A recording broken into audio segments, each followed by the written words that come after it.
आज 24 मे शुक्रवार. सगळ्यांना शुभेच्छा. आज नारद जयंती आहे. आपण पाहिलं होतं सकाळी पण, आणि नारदांची खूप महती आहे, मोठे पण आहे. ज्यांनी वाल्याचा वाल्मिकी केला त्याला सुद्धा नारदच कारणीभूत आहेत. या त्रैलोक्याच्या सगळ्या वार्ता समजणारे, एकमेकांच्या अडचणी समजून सोडवण्यासाठी, पृथ्वी तलावरच्या अडचणी सोडवण्यासाठी स्वर्गात जाणारे, स्वर्गातल्या अडचणी सोडवण्यासाठी भगवंताकडे जाणारे, किंवा जिथे जिथे काही संकट असतील ती दूर करण्यासाठी ते खूप प्रयत्न करतात. आणि म्हणून आपण त्या देवर्षी म्हणलेलं आहे. त्यांना देवांचे ऋषी आहेत ते. जसे रामाचे वसिष्ठ ऋषी होते, श्रीकृष्णाचे गर्गे मुनी होते, तसं प्रत्येकाने ज्याला श्रेष्ठ मानले असे हे नारद मुनी आहेत. तर त्यांना आपण वंदन करूया. त्यांच्यासारखी आपल्याला पण भगवंताचं सतत 24 तास नामस्मरण करण्याची संधी मिळू देत, बुद्धी मिळू देत, अशी प्रार्थना करूया. अलंकापुरी पुण्यभूमी पवित्र, तिथे नांदतो ज्ञान राजा सुपात्र.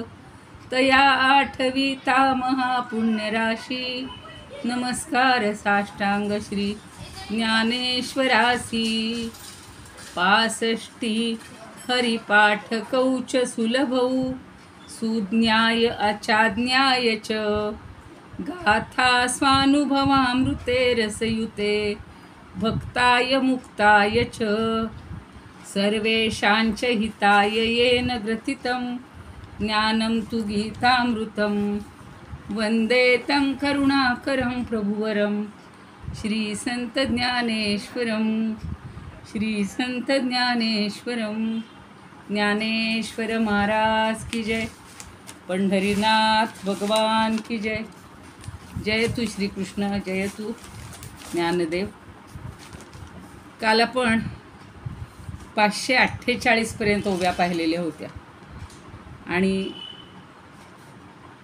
सगळं राजस ज्ञानाचं जे काही स्वरूप आहे ते कसं आपल्याला सगळं द्वैत दाखवतं, द्विधा दाखवतं, द्विधा परिस्थिती करतं मनाची, हे आपण राजस ज्ञानातून शिकलेले आहोत. मग विविध पोशाख करून, विविध वेशावरून सगळं जे वर्गीकरण करणारे जे ज्ञान आहे ते राजस ज्ञान आहे. सगळ्यामधलं वेगळेपण दाखवतं येते.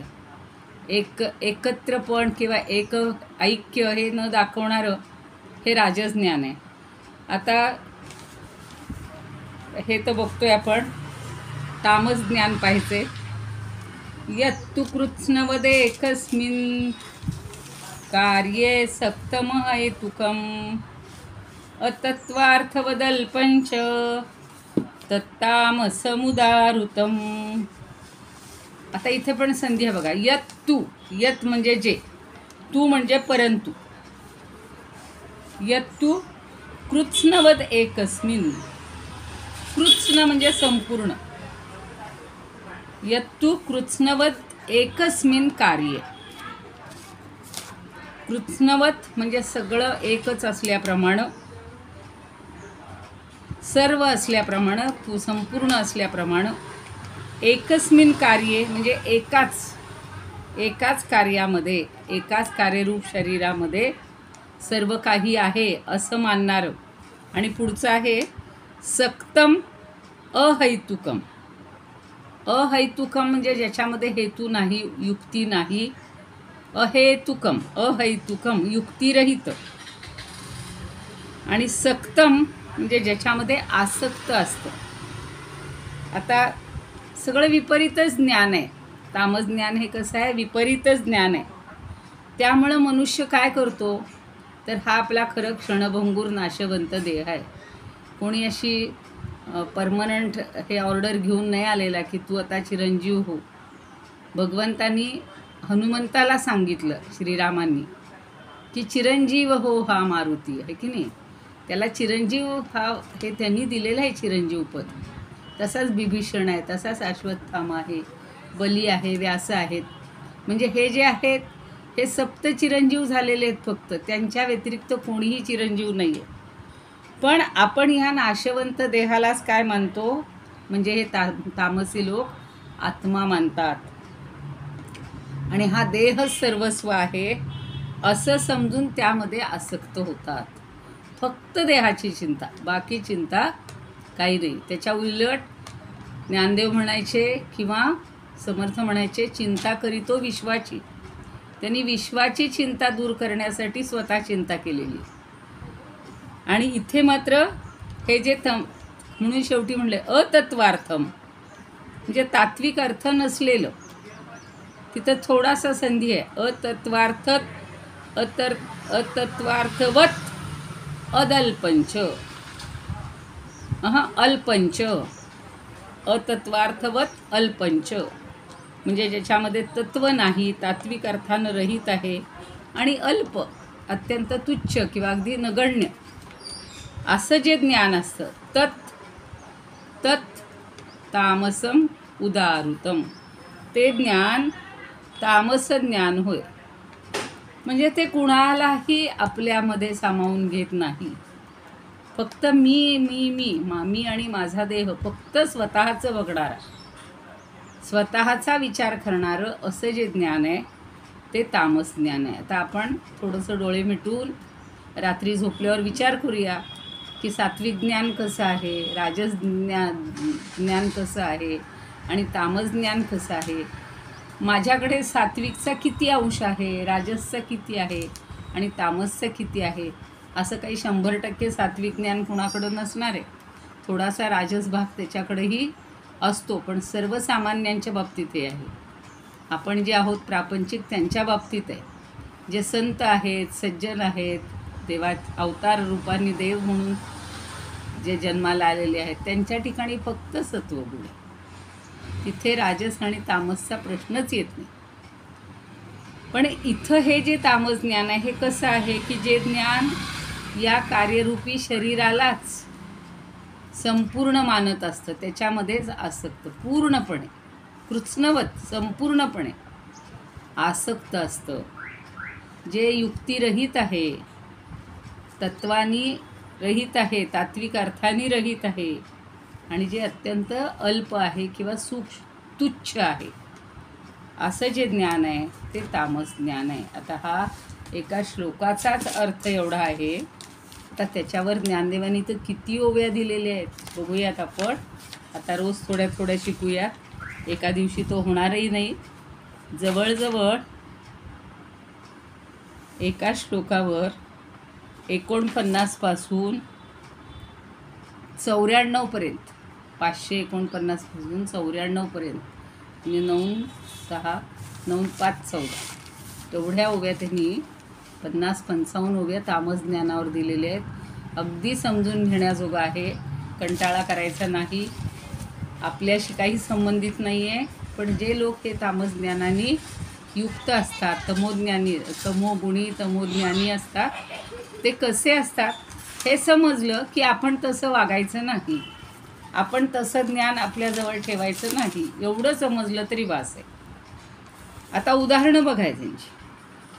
म्हणजे फक्त मनुष्य कशात राहतो, आपल्या स्वतःच्या देहाच्या कर्मात फक्त गुरफटून राहणं.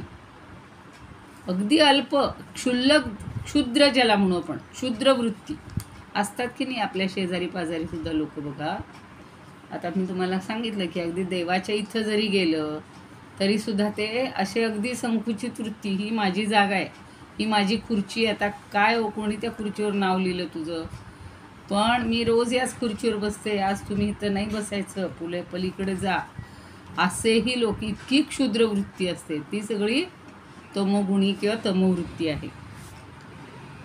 आता पुढे जे ज्ञानदेवानी उदाहरणं दिली आहेत ना, इतकी तीव्र दिलेली आहेत की तुम्हाला त्याची तीव्रता समजावी म्हणून, तुम्हाला म्हणजे आपल्याला, मला पण.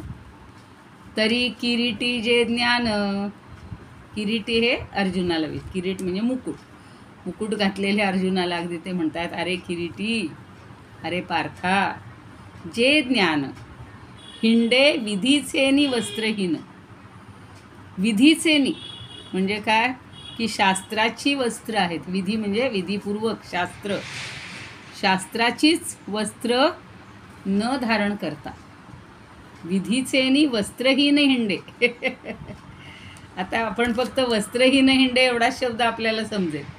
आणि असे लोक असतात, फिरतात, रस्त्याने फिरतात, मनावर परिणाम झालेला असतो, वेडे झालेले असतात, कशाचंच भान नसतं, मद्यप्राशन केलेलं असतं, ते तसे वस्त्रहीन फिरतात.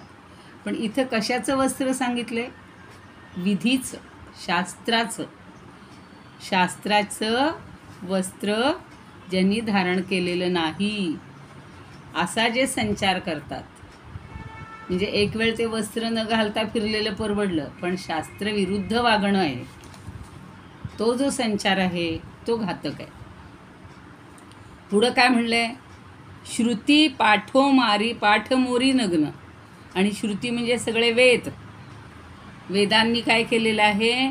त्याच्या अस्तित्वाकडं पाठमोरी आहे. श्रुती पाठ फिरवली आहे, कारण तो कुणाचंच ऐकत नाही, शास्त्राचे नाही, विधीचे नाही. मग ते वेद तरी कशाला त्याच्याकडं बघतील? नाही. म्हणून श्रुती पाठमोरी. आणि पुढं म्हणलेलं आहे नग्न, कारण ती श्रुतीसुद्धा अशी अगदी नग्न अवस्थेत आहे. आणि जे निंदे नाही म्हणून तया, म्हणजे त्याच्या पाठीमागं ही श्रुतीसुद्धा नग्न राहिलेली आहे. श्रुती म्हणजे वेद. म्हणजे त्याच्या दृष्टीनं त्या श्रुतीला काहीच किंमत नाही आहे, वेदाला काहीच किंमत नाही आहे. आणि त्यामुळं तिनं याच्याकडे ती पाठमोरी झालेली आहे, त्याच्या अस्तित्वाकडं पाठ फिरवलेली आहे, आणि ती त्याच्याकडं पाहतसुद्धा नाही. अजून पुढं काय काय सांगतात बघा. येरी ही शास्त्र बटी करी, जे निंदेचे विटाळवरी, बोळविलेसे डोंगरी म्लेंछ धर्माच्या. आता बटी करी म्हणजे बट्टा लावून. येरी ही शास्त्र बटी करी म्हणजे ते काय करतंय? तर हे वेदाप्रमाणे मी म्हटलं तसं शास्त्रांनी सुद्धा हे तामज्ञान, त्याचं जे निंदेचे विटाळवरी, ते निंद्य आहे म्हणून त्याचा विटाळसुद्धा नको असं जे मानते. जसं श्रुती तर त्याच्याकडं पाठच फिरवलेली आहे, तसंच बाकीची जी सगळी शास्त्र आहेत त्या शास्त्रांनी सुद्धा हे तामज्ञान अत्यंत निंदेचं आहे, निंद्य आहे, त्याचा आपल्याला विटाळसुद्धा व्हायला नको. म्हणून पुढं काय म्हणले बघा. बोळविलेसे डोंगरी म्लेंछ धर्माचे. म्लेंछ धर्मरूपी डोंगरात त्याला पिटाळून टाकले. आता म्लेंछ म्हणजे जी नीच, चांगलं न वागणारी जे जात असते त्यासाठी, किंवा म्लेंछ लोक म्हणू आपण, किंवा म्लेंछ म्हणजे हे जे सगळे आपल्यावर ज्यांनी कुरघोडी केली, आपली सगळी मंदिरं पाडली, आमके तमके, ते सगळे म्लेंछ. तर या म्लेंछ धर्माची किंवा म्लेंछ धर्मरूपी डोंगरामध्ये बोळवण केली त्यांची. आपल्याकडे म्हणतात की नाही, बोळवण केली, तसं बोळविलेसे म्हणजे पिटाळून लावले त्यांना. कुणाला? तर या सगळ्या शास्त्रांना, वेदांना. आणि का? त्यांचा विटाळसुद्धा नको या भावनेनं हे तामसज्ञान हे असं बाहेर लांब त्याला हाकलून दिलेलं आहे. हे आता पुन्हा म्हणताय. जे का ज्ञान ऐसे गुणग्रहे तामसे, घेतले भोवे पिसे होऊनिया. अजून हे तामस ज्ञान कसं आहे? तर गुणग्रहे, गुणग्रह म्हणजे ब्रह्मराक्षस. आपल्याला गुणग्राहकता हा चांगला शब्द माहिती आहे, पण इथे गुणग्रह म्हणजे ब्रह्मराक्षस. तर त्या ब्रह्मराक्षसाने काय केलं? तर त्याला घेतले भोवे पिसे, त्याच्यात संचारले ते, आणि त्याला पार पिसं म्हणजे वेडं करून टाकलेलं आहे. ते वेडं राहून फिरत बसते. म्हणजे हे जे ज्ञान आहे हे तमोगुणरूपी पिशाच्यानं पछाडल्यामुळं त्याचं ज्ञान हे वेडं होऊन फिरत बसते. असं वेड्याच्या नादी आपण लागू का हो? अगदी लहान मूलसुद्धा वेडं असलं ना तर आपल्याला त्याची भीती वाटते बरं का. मागे मी तुम्हाला सांगितलेलं आठवत असेल की इथे जेव्हा मी त्या गोविंदनगरमध्ये काही मुलं ती भांडण करत होती आणि म्हणून त्यांना मनाचे श्लोक शिकवायला लागले. आता जवळजवळ आमचे 100च्या पुढं गेले श्लोक त्यांना शिकवत. त्यांना अर्थ सांगते, गोष्टी सांगते, त्यांची काही उदाहरणं सांगते. तर तिथे एक बघा असाच मंदबुद्धीचा म्हणा किंवा डोक्यावर परिणाम झालेला त्याच मुलांच्या वयाचा हो येऊन बसायचा. तर येऊन बसण्यात काहीच दुःख नाही आहे. पण नंतर नंतर तो काय करणार? आता समजा आपण मोबाईल घेऊन जातो किंवा आपली पुस्तकाची वही पिशवी घेऊन जातो, पर्स असते तीच उचलून नेणार. म्हणजे नकळत आपल्याला थोडंसं भय त्यांचं वाटतंच न हो अशांचं. खरं म्हणजे नकोय वाटायला, कारण त्यांच्या ठिकाणी तोच परमात्मा आहे, तेच आहे. पण हे एखाद्या ब्रह्मराक्षसांनी किंवा भूतानी पछाडल्यासारखे हे फिरत राहतात. आणि म्हणून हे तमोगुणी लोक आपल्या नादी नको, आपण त्यांच्या सहवासात सुद्धा राहायला नको. पण ते आपल्यात येऊनच बसले तर काय करणार? आता याचं एक उदाहरण सांगते की त्या गोंदवलेकर महाराजांकडे एक बाई येते आणि ती म्हणते की माझा मुलगा ना काहीच ऐकत नाही, माझं काहीच ऐकत नाही, खूप मला त्रास देतो. तर महाराज तुम्ही जरा त्याला काहीतरी सांगा. मगाशीच वाचली मी ती गोष्ट, मला ती फार पटली. तर ते म्हणतात ठीक आहे, त्याला घेऊन येतो माझ्याकडे. ती आली, दुसऱ्या दिवशी घेऊन आली तिच्या. तर तिनं त्यांना नमस्कार केला महाराजांना, हा असाच उभा. ठीक आहे म्हणतात, बस बाळा, तुला एक सांगू का मी? तू फक्त काय करायचंस, फक्त आईशी प्रेमाने बोलायचं आणि आई जे सांगल ते सगळं ऐकायचं. इतक्या प्रेमळ शब्दात त्याला अगदी आर्जव रुजू वाणीनं खूप चांगल्या प्रकारे त्यांनी समजावून दिलं.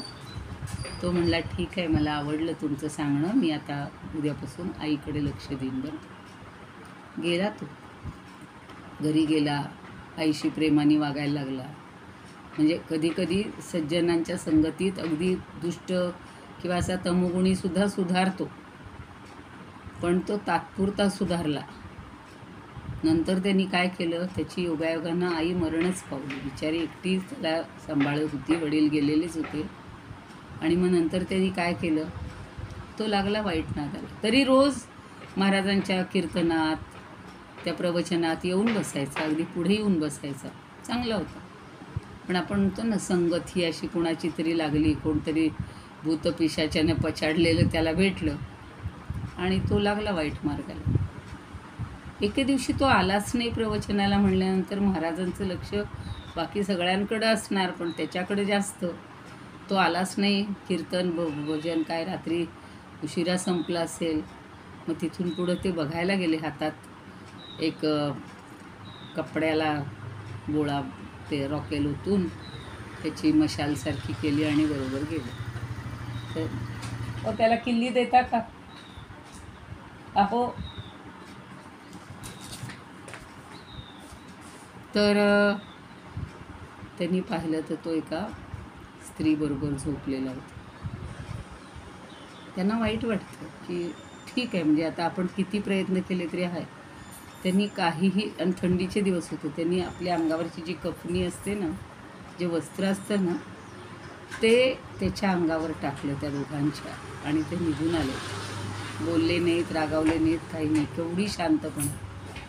आणि मग नंतर काय झालं, तो जेव्हा जागा झाला आणि त्यांच्या अंगावर महाराजांची कफनी दिसली, त्यावेळेला तो लज्जित झाला, घाबरला पण आणि लज्जितही झाला. आणि मग महाराजांकडे येऊन त्या कफनीसह अंगावर घेऊनच उभा राहिला आणि साष्टांग लोटांगण घातलं. म्हणला, महाराज माझं खूप चुकलं हो, तुम्ही मला सुधारा, मला काहीतरी आता पुन्हा नीट सांगा. महाराज म्हणले, तू आता हिमालयात जा, 12 वर्ष तपश्चर्या कर आणि मग तू चांगला होशील. म्हणजे अगदी वाया, ज्याला आपण वाया गेलेले म्हणतो, किंवा अगदी तमोगुणाचा शेवटचं टोक गाठलेले लोकसुद्धा चांगल्यांच्या संगतीत आले तर सुधारू शकतात. आणि नंतर तो 12 वर्षानंतर तपश्चर्या करून आला महाराजांना भेटायला. तर असं काही होतं. पण काही वेळेला ब्रह्मराक्षसांनी पछाडल्याप्रमाणे हे वेड्यासारखे फिरत राहतात. जरा जास्त वेळ गेला, पण मला ते उदाहरण मगाशी इतकं हे झालं ना, असं म्हणाला की खूप अशी लोक सुधारलेली आहेत सज्जनांच्या संगतीत. आता पुढं काय म्हणतात बघा. जे सोयरिके बांधून येणे, पदार्थी निषेधून म्हणे, निरोबिले जैसे सुणे शून्य ग्रामी. आता हे उदाहरण वेगळंच दिलं आहे बघा. सुणे म्हणजे शून, शून म्हणजे कुत्रा, आणि शून्य ग्रामी म्हणजे आपण काही वेळेला बघा मांजराची कुत्र्याची पिल्लं अशी लांब जाऊन मोकळ्या मैदानात सोडतात. तसं एखाद्या ओसाड गावात सोडून दिलेलं जसं कुत्रं असतं ना, तशी यांचं जे ज्ञान आहे ते कसं आहे, जे सोयरिके बांधून येणे, ज्याला कुणाची सोयरीक नाही, कुणाचं नातंच मानत नाहीत, हां, आणि कसंही निषिद्ध आचरण, आता जसं सांगितलं तसं, म्हणजे त्याला त्या क्षणी मोह पडल्यानंतर, विषयातूर झाल्यानंतर महाराज गेले आणि सगळे आई गेली, कुणाचं काही त्याला हे नाही. तसं सोयरिके बांधून येणे, त्याला नातेवाईकांचे काही बंधन नाही. पदार्थी निषेधू न म्हणे, आता कुठल्या खाण्याच्या पदार्थाविषयी पण तो निषेध मानत नाही. चार लोकात चांगल्या लोकांमध्ये बसून सुद्धा वाटेल तसं नको ते अन्न खात राहतो. निरोविले जैसे सुणे शून्य ग्रामी. मग तो कसा वागतोय, तर जसं एखादं सोडलेलं कुत्र ओसाड भागात किंवा ओसाड गावात सोडून द्यावं ना, तसा हा सुटलेला असतो. जसं म्हणतात ना, पोळ असतात बघा असे रस्त्यानं, काही जनावरं म्हणजे बैल वगैरे असे रिकामे सोडून दिलेले असतात लोकांनी. कसं आहे हे, अशी त्याची अवस्था असते. त्याला कोणाचं सोयर नाही, कोणाचं सुतक नाही, कुठल्याशी नातं नाही, कुणाच्या देखत काय खावं याचाही विवेक नाही, काय खाऊ नये याचाही विवेक नाही. आणि कुठल्या बघा ना, काल परवा मी तुम्हाला सांगितलं का, असंच सहसा मी पाहत नाही व्हॉट्सअपवर काही, पण चुकून आपली कुठली लिंक किंवा काही जर पाठवायचं असतं, त्यावेळेला काहीतरी आला मेसेज म्हणून पाहिला, तर लोक कसे वागतात. त्या मुलीचा भाऊ तिला पकडायला येतो की ती त्या मुलाबरोबर जात असते गाडीत बसून, तर ते त्यांना दोघांना दिसला हा भाऊ आलेला आहे म्हणलं की ते त्या गाडीतनं उतरले आणि पळत सुटले. तर ह्यांनी त्यांचा पाठलाग केला, गाडीवरनं गेले निघून.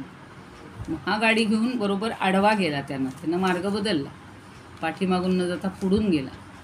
आणि तिला विचारलं की अरे तुला काय, घरच्यांनी किती तुला कष्ट केलेले आहेत. नात्याबद्दल बोलते मी, की भाऊ नको, पण तो परका मुलगा 6 महिने ज्याची ओळख झाली आहे त्याच्याबरोबर ही सगळं आपलं आयुष्य ओतायला तयार होते. आणि हल्ली ह्या अशा घटना तर खूप घडतात. तो भाऊ म्हणला तो काही नोकरी करतो का नाही, काम करतो का नाही, किती दिवसाची ओळख आहे, 6 महिन्याची ओळख, आणि म्हणे तू त्याच्याबरोबर पळून चालली. आणि आईवडील दिवसभर वेड्यासारखे फिरतायत, सगळीकडं चौकशी केली, हे केली, आडा पाहिल्या, विहिरी पाहिल्या, कारण यांना नातंही, हा तमोगुण आहे की त्या तमोगुणाने पछाडल्यावर त्याला भाऊ दिसत नाही, आई नाही, वडील नाही, चालली तिसऱ्या बरोबर. इतका त्याच्या आहारी जाणं आहे, आणि कशाचाच खाद्यपदार्थाचाही निषेध मानत नाही. पुढे बघा,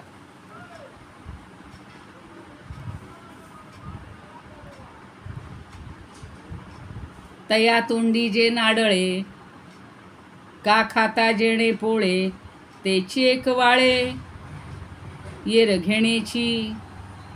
आता त्याच्या तोंडात जी वस्तू नाडळे म्हणजे येत नाही किंवा पोचत नाही, सापडत नाही, का खाता जेणे पोळे, किंवा एखादी गोष्ट खाल्ल्यानंतर तोंड पोळलं म्हणून ती वस्तू फक्त ते टाकतोय. का खाता जे, त्याची एक वाळे, वाळे म्हणजे टाकून देतो बरं का, वाळीत टाकणे म्हणतात की नाही, तो वाळे शब्द इथं घेतलेला आहे. येर घेण्याची, आणि येर घेण्याची म्हणजे बाकी सगळे पदार्थ त्याला घ्यायचे असतात, फक्त उकळती वस्तू पोटात तोंडात गेली, जीभ पोळली म्हणून ती खाली टाकून देईल, आणि जी वस्तू सापडणार नाही किंवा खाल्ली तर तोंडात पोळलं म्हणून टाकून देईल, मिळत नाही म्हणून तो सोडून देईल, पण जे दिसेल ते त्याला सगळं पाहिजे, इतका त्याचा अतिरेक असतो. इतकी उदाहरणं दिलेली आहेत बघा. आता 50 ओव्या आपल्याला शिकायच्यात. पुढं काय म्हणतात बघा. आज आता शुक्रवार आहे, म्हणजे पुन्हा उद्या परवा सुट्टी, पण थोडा घरी पण वाचन वगैरे करत जा सगळेजण. आता दुसरं उदाहरण दिलंय काय बघा. पाही सोने चोरीता उंदिरू, न म्हणे थरू विथरू, नेणे मांस खाईरू काळे गोरे. 2 उदाहरण आहेत. सोने चोरीता उंदिरू. उंदीर माहिती आहे की नाही? उंदराला काही कळतं का हो ते सोनं आहे का काय आहे ते? पण जे तोंडात येईल ते त्याला खाद्यपदार्थ वाटला म्हणून नेलं दातात धरून. मग आता तो उंदीर काही असं बघतो का? न म्हणे थरू विथरू. थरू म्हणजे शुद्ध आणि विथरू म्हणजे हिणकस, म्हणजे बरं वाईट किंवा चांगलं वाईट असं तो काही विचार करतो का उंदीर? म्हणजे आयुर्वेदानं बघा खूप छान उदाहरणं दिलेली आहेत. स्वभाव प्रकृती कुणाची कशासारखी असते, तर वात प्रकृतीचा माणूस कुठल्या पशु पक्षासारखा असतो. एका दिवशी सांगेन मी गमती म्हणून त्या. पित्त प्रकृतीचा कुठल्या प्राण्यासारखा असतो, ती इथं मला आता आठवण आली की उंदरासारखं त्याचं वागणं आहे. तो काही चांगलं वाईट बघत नाही. आणि पुढे नेणे मांस खाईरू. बरं, मांस खाताना सुद्धा तो विचार करतोय का? काळे गोरे म्हणजे काळ्या प्राण्याचे का गोऱ्या प्राण्याचे? मांस मिळालं बाद झालं. आता पुढचं तर उदाहरण म्हणजे हे समजली असतील सगळे. आता आत्तापर्यंतची उदाहरणं समजली असतील. नाना वना माझी बोहरी. बोहरी म्हणजे वणवा. इतके शब्द वेगळे वापरलेत ना ज्ञानदेवांनी. कडसणी जेवी न करी. आता सगळा जर एखाद्या वनामध्ये वणवा लागला तर ते कडसणी म्हणजे त्यातला फरक. जेवी न करी. जेवी म्हणजे ज्याप्रमाणे. ते विचार करतं का हे आंब्याचं झाड आहे का, हे चंदनाचं झाड आहे का, हे बाबळीचं आहे का, पेरूचं आहे का? नाही. तो वणवा एकदा बाहेर मोठा झाला की तो सगळ्या झाडांना खाऊन टाकतो, म्हणजे ग्रस्त करतो, म्हणजे जाळून टाकतो. नाना वना बाजी बोहेरी बोहरी, कडसणी जेवी न करी, किंवा काजी तमेले न विचारी बैस तामाशी. दुसरं उदाहरण दिले. अजून तिसरं चौथं. पण आधी कडसणी जेवीचं समजून घ्या की ही कुठलं झाड होतं? चांगलं होतं, फळांनी भरलेलं होतं का वटलेलं होतं? असा काही विचार करत नाही. आणि पुढं म्हणलंय काजी तमेले न विचारी बैस तामाशी. माशी जेव्हा एखाद्या प्राण्यावर पक्ष्यावर बसते त्यावेळेला ती विचार करते का हो की हे जितं म्हणजे जिवंत आहे का मेले म्हणजे मेलेलं आहे? ती कुठेही बसते. म्हणजे तिलाही काही तारतम्य चांगलं वाईट काही कळत नाही. ती म्हणून तर आम्हाला लहानपणी होतं बघा सायन्स विज्ञानामध्ये की माशी बसलेलं अन्न खाऊ नये.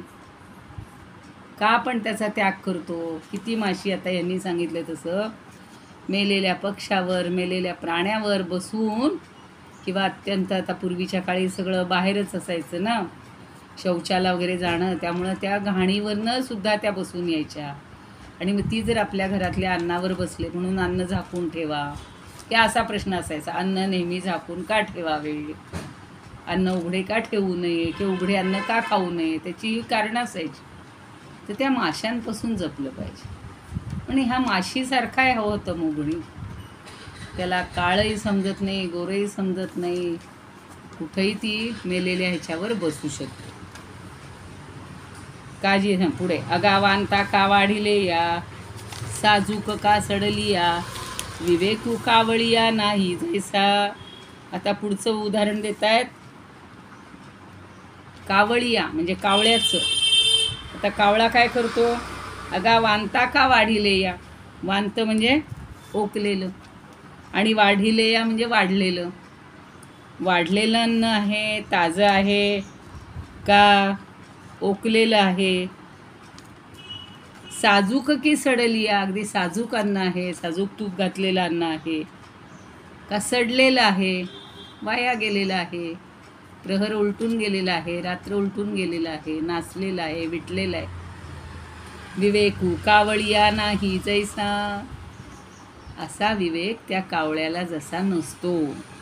तैसे निषिद्ध सांडूनी द्यावे, का विहित आदरे घ्यावे, हे विषयांचे निनावे नेणेची जे काय वर्णन केले त्याप्रमाणे जे निषिद्ध आहे, जे करू नये ते टाकून द्यावे आणि विहित आदरे घ्यावे. आणि विहित म्हणजे शास्त्रविहित, शास्त्राला धरून जे असेल ते आदरपूर्वक स्वीकारावं. हे विषयांचे निनावे नेणेची जे असा विषयानुसार फरक किंवा विचार जे ज्ञान करत नाही ते तमस ज्ञान आहे. पुढे अजून म्हणतायत, जे तुले आडपटे विटी ते तुले घ्यायची विषयासाठी, मग ते स्त्री द्रव्ये वाटीत शिष्णोदरा. आता जेवढं काही समोर येईल, आडपटे म्हणजे आपल्या समोर येईल, आपल्या समोर जेवढं काही येईल विषयांसाठी, विषयोपभोगाचा घास म्हणून ते तुली घ्यायची विषयासाठी, त्या विषयोपभोगाचा प्रत्येकाचा घास घेऊन ते ज्ञान स्वीकारलं जातं. मग ते स्त्रीद्रव्य वाटी शिष्णोदरा.